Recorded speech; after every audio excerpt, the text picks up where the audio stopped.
Yes, thank you very much, Ms. Fassbender, or Birgit Fassbender, for the introduction. Yes, my name is Ruperta Westerberg. I'm the product owner for FD at Toll Collect. And we heard a lot about commitment from everybody, and it's great that that's there. I'm really happy to show you some operational experience that we gathered the last couple of months. And maybe I just give you, it would be great to get your view as well, or ideas or questions. I hope we do have some time in, after our presentation. But if not, we are around here for lunch and coffee breaks, so please contact us. And maybe just some sort of brief words on where we stand now within the German developments. Toll Collect started the development on the CA application, the Competent Authority application, and the AAP in February this year. And we are now developing the German gate as well. And the plan is that we have the minimal viable product for the gate by March next year. Yes, and as I said, this will be a live demo, so please bear with us. It's live, and we are using test systems, so it's not yet productional, as you know. We are still trying things out, and I hope we give you an idea how that works right now. Besides the application, and Birgit Fassbender was already mentioning, we are very keen for you to experience how we actually work together.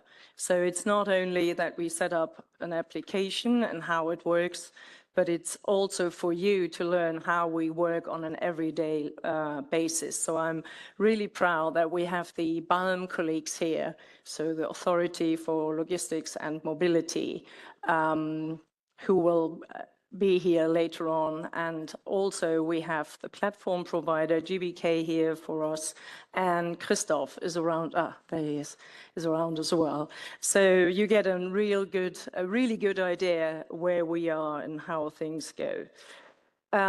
Yes, I have one thing to mention. The Competent Authority application is in German. It won't be in English because it's an application the German officers will use, and they are all German speaking. I'll try to translate most of the words, but I'm sure you know them anyway because it's all FD stuff. Right. Setting up this demonstration, it was for us a pretty sort of extensive experience because it's much more complicated to deal with the sort of different informations from the platform side going over and being controlled from the competent authority. And we really grasp now how complicated or how complex situation that is to tackle this information from both ends. But we'll come to that later on. Toll Collect joined the FD4EU project at a pretty later stage, and we decided right from the start to develop in a production-orientated way. So it's a minimal viable product, it's not a pilot, and all the functionality you will see here will be further developed for the production as well. So we are pretty close to all the stuff that will be used by the colleagues at BALM and the ministry later on as well. Okay, we set up 2 scenarios, and the idea for those scenarios was they should be easy. Very easy, first of all, just to make life sort of tangible. And the first use case is a German one. So it's a German vehicle driving from Dresden to Ludwigshafen today. And it has a radioactive material. It has this sort of specific vehicle where it's been transported. And the idea for our use case was that the controlling situation for the competent authority officer should be he or she is in the vehicle, as you can see when you go around. They have a look, they see this vehicle, and they check up the number plate. And we'll show right away the actual work the competent authority officer is doing. So he or she sees this vehicle, she knows the number plate, and he or she will figure out what the actual transport or the FT information is actually about. So we have here the competent authority application. On the left-hand side, you see the Kennzeichensuche. That's basically the number plate, or the, as we call it, the identifier search, which then goes over to the FT Datenanfrage, which is basically the data request for FT. And we know it's a German lorry, so I choose for Germany. I have the number plate. Here I can opt for the means of transport, and actually that's already enough. So I start this request or this search. So the officer gets now the information from the gate. Yes, I know this vehicle, and I have data for it as well. From today, 21st of October, as I said, the number plate is ELTR and so on. We can see the gate. It's the German gate, the German testing gate we have right now, and it gives you the time of loading and unloading. There is the place of loading, which is at the moment there is a placeholder because the current reference implementation with FT4EU does not cover that yet, but we'll have it soon. And so here I can ask for the second relevant operation, that is the FT data request, and I can choose here the relevant subsets, data sets. And since we are in dangerous goods now, we opt for 5A, that's the EU sort of data set for dangerous goods. And now I ask for this sort of information to be sent and receive it here. I see the status is okay. I received the information from the German gate and the German platform. I have to say this is now data from the German platform simulator. So it's not yet the original information. And this is information we set up or we arranged with GBK because we wanted to have a dangerous good case. It's a radioactive sort of case, so maybe it's a bit rough, but yeah, we thought we might as well have a real difficult one, so that GBK can give us some sort of information on that as well. And that's a point where I'd like to, oh no, hang on, before I forget this third operation. I was saying early on, we have the identifier search, that was the number plate search. Number 2 is the FT data request. And the third step is the request of additional information. Now, this is something where the CA officer actually gives any sort of comment on this sort of dangerous good case. So if there's anything wrong or if there's any remark, the CA officer has the opportunity to send anything or any sort of note back. And this additional or this follow-up information is then set up with the request to the platform provider. While I was looking to Karl Strack, I just figured out I lost one slide for you, which I haven't showed to you. Karl, you can join later. I just did it the other way around. You've seen the presentation or the actual doing for the CA officer now before you actually seen this sort of step, or we'll see them later on as well. Just to show you, on the right-hand side, we have the platform, and Karl will say a bit more about that. And the idea is the whole exchange is we get the information from the platform, we have the German gate, the platform talks to the German gate, they agree an identifier set, and then it's possible to get this information from the CA app, which I just showed you. We tried a bit better with the French one, I'm sure. We managed that one. But please, Carl. Yeah, thank you, Roberta. Coming back to the live data, as you already mentioned, these are not the data direct from GPK, from our platform. But not yet. Yes. Not yet, but we are able now to do it. Friday afternoon, we did the first transfer, and I'll show you in my presentation in the afternoon that it works. But the data you've seen, this makes the current situation which we have to do now. My colleagues from Abona, which also did a great job in the last couple of weeks, and we from GPK, that we were able to connect not only with the Estonian testbed, but also now with the German gate. Thank you for that, and for the great effort the colleagues done. But the data you've seen are fake data, Michael, and we put all data in. What can creative?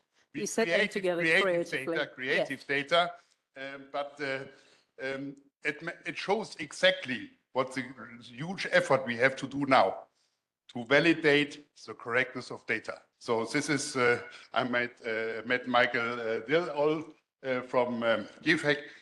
We have now the big job to do to validate data. So are these data which have to be shown for the competent authorities in FT, are these correct? Are these based on the legal requirements, especially dangerous goods, ADR in street, RID on the train, and ADN on the inlet navigation?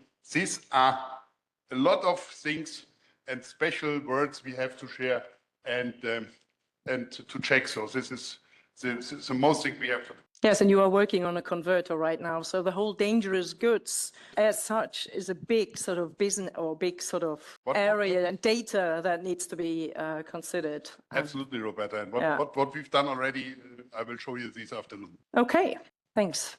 Right, that was use case number 1. Use case number 2 is the French one. Now, it's not Germany, so it's a German-French case, just to give you an idea how it works once we leave a border, whatever that is. I mean, in this case, it's the German one. And we again try to set up a road or sort of a round trip. Round trip for us always is, I come up with some data from the platform and I want to check up or enforce any sort of information from the competent authority to make sure we come from both ways and have information from both sides.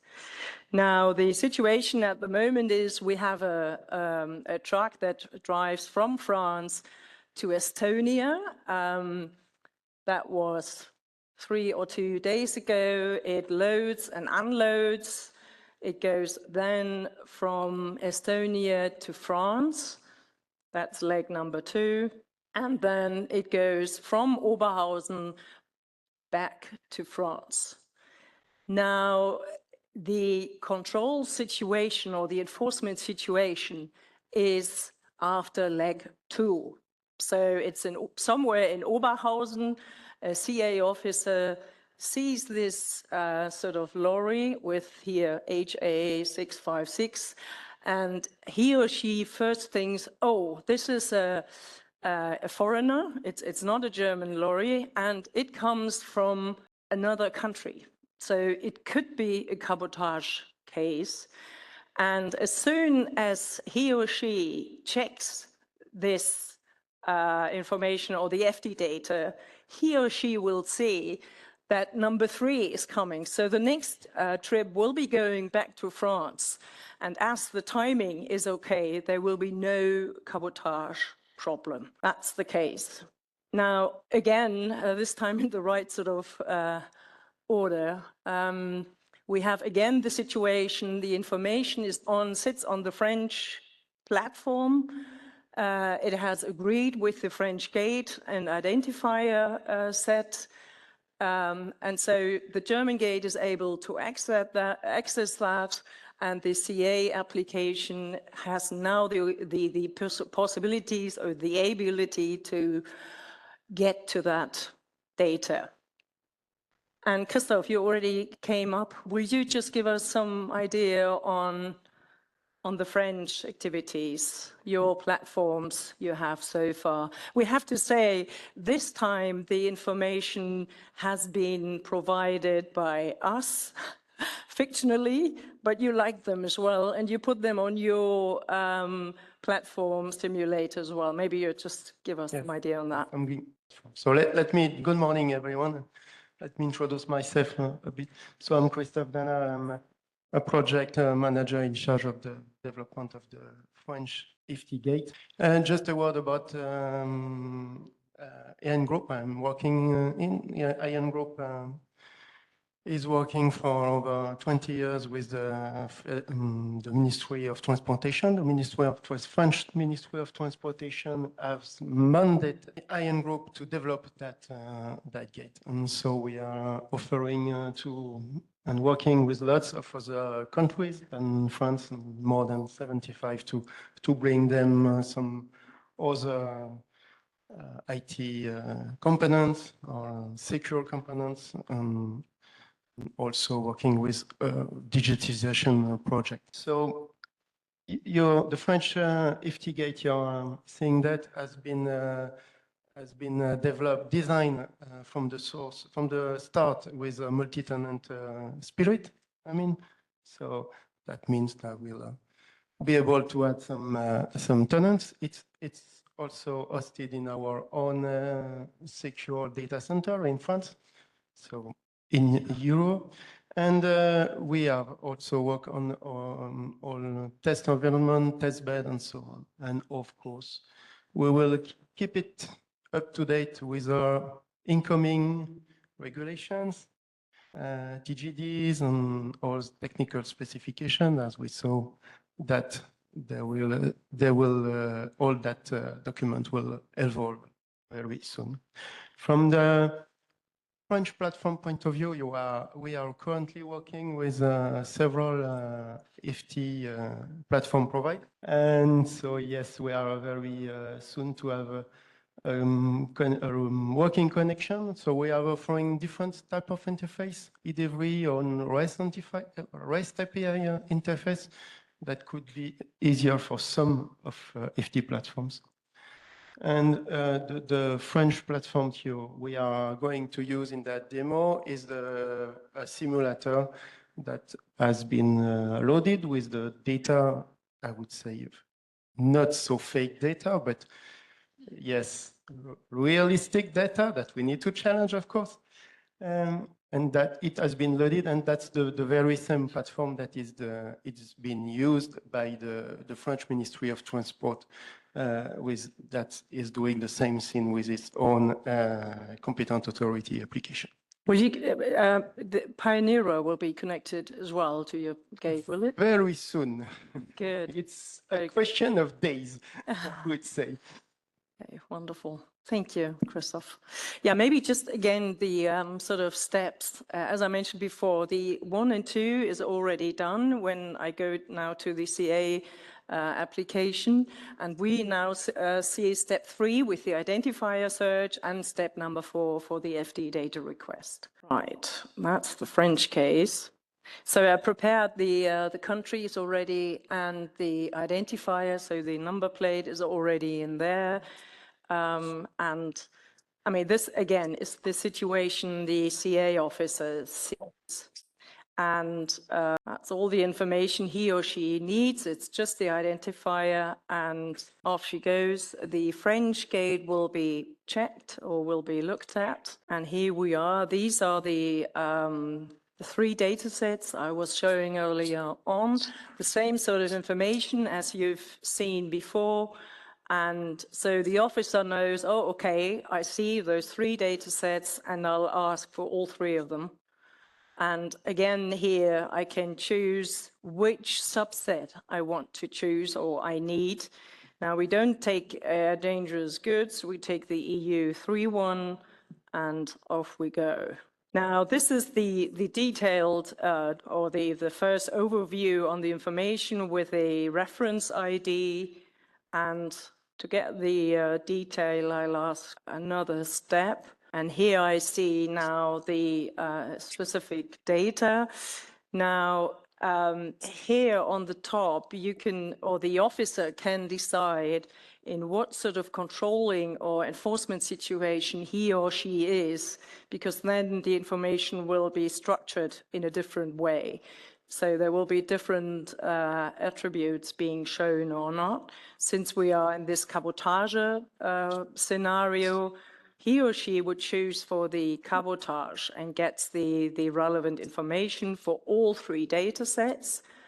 And now we look at the third one, which is the one where he or she sees, oh, it's going back to France, la Lemure, and therefore there's no cabotage issue right now.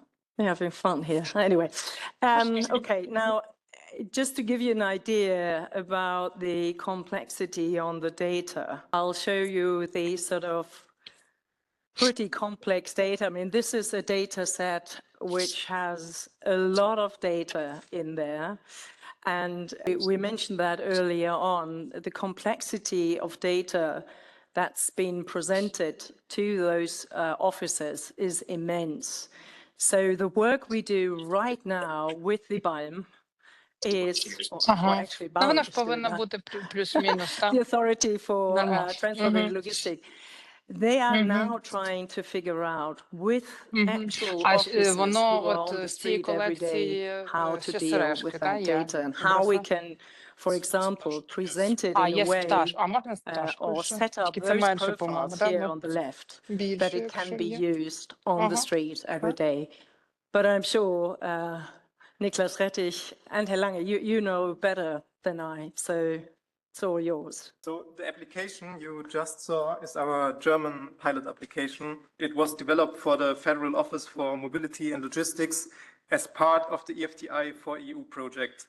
As Ruperta said, it's an MVP, a minimum viable product. So the first simple version that we can test now, collect user feedback, and improve step by step. You saw the view of the received data with a table that shows the full data set. And as you know, the data set is big.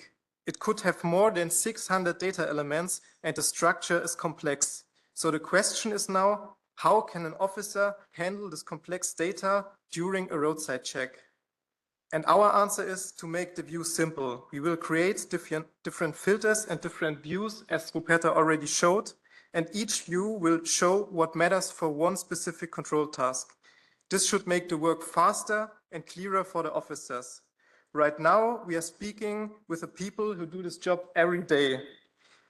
We are doing short interviews with the officers who perform the roadside checks. We ask them which data they need, what's nice to have for a specific task, and what in the process slows them down.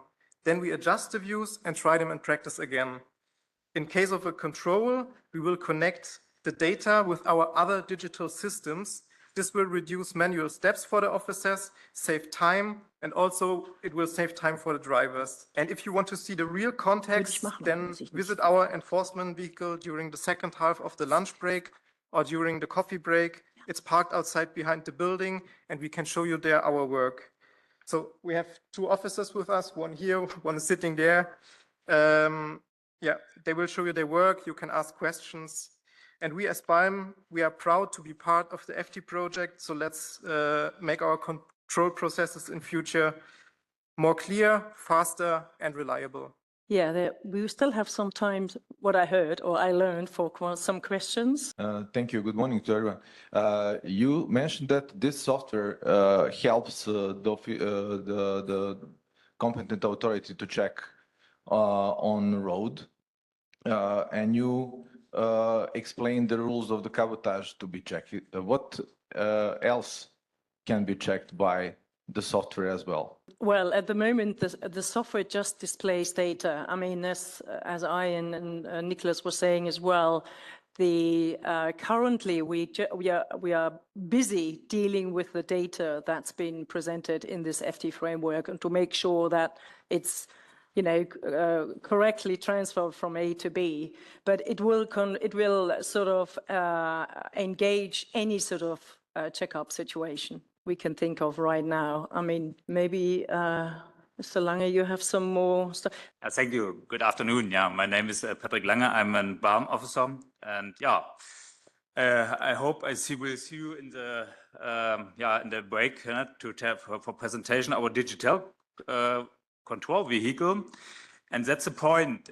So we think in the future we want to connect this application with our digital control vehicle, so that when we overtake a vehicle, our car will read automatically the license plate, and then we see in our control vehicle which goods he will transport, and from which start point to which delivery point. Yeah, and so we can see, okay, now he makes cabotage, or now he transports dangerous goods, and so we have a focus which we have to want to control. And so what my colleague said is to make the controls more efficient. Yeah, that's our goal for the authorities. Yeah, it won't be necessary in the future to check in the combo box what kind of control would you like to have to control for the vehicle? Because I saw in the combo box you select the dangerous goods, you select the cabotage, you have some others in Germany, unfortunately. Yeah, Not loads of others. for me. So it won't be necessary to be checking the combo box what kind of control you want to establish. You mean this one? You think that there's some sort of different areas?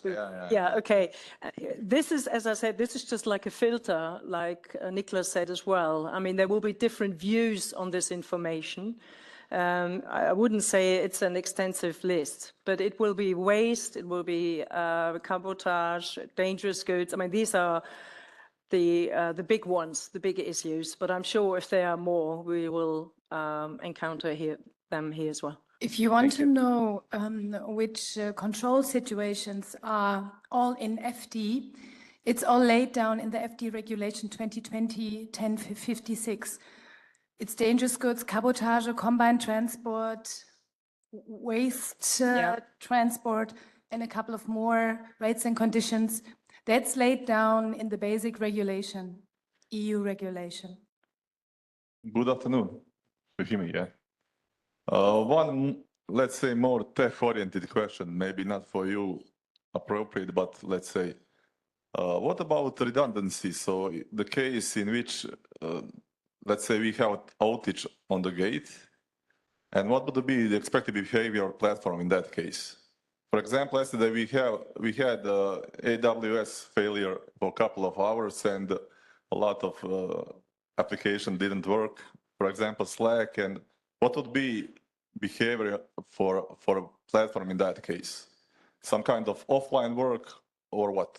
I understand that you want to know what we're doing if the internet is not working, something like that. Then case in gate is not working. Case in gate? Platform is connected to the gate, and gate, let's say you have an outage in a gate, and gate's not working for the gate is not working. We have install a system of help desks with several levels, so there will always be people available for you to help.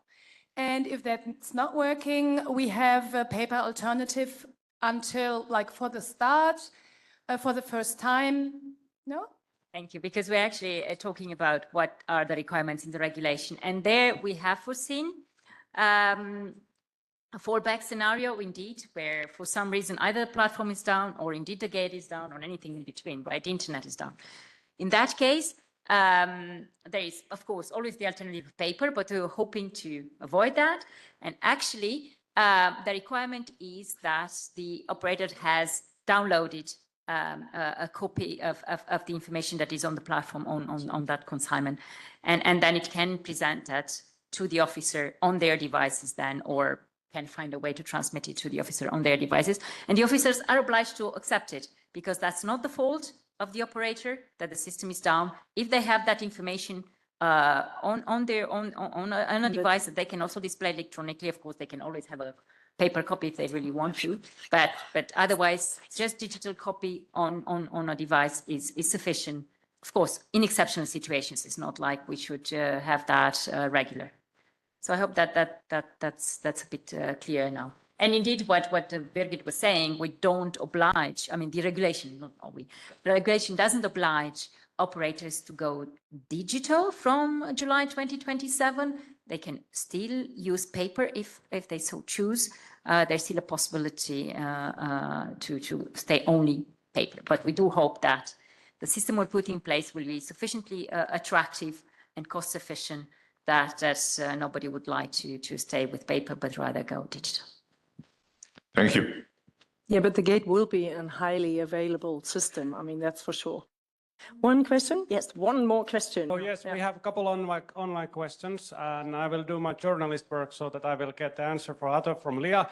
But for Roberta and maybe for Christophe, and there was a question, how these pilots, are they national or how we are building this international or like collaboration between different countries? So could you elaborate a little bit what you are doing between the countries or in collaboration with other countries? Actually, yeah.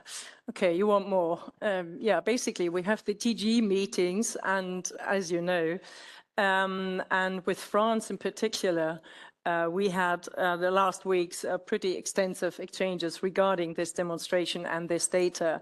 And we will also speak to Finland and to Austria within the FT4EU project. So these are the other gates we are pretty keen to be connected with very soon. Please feel free to visit the colleagues from BALM, you know, once you go outside. From what I learned, there are 3 groups, but Ms. Hospiner, you know better.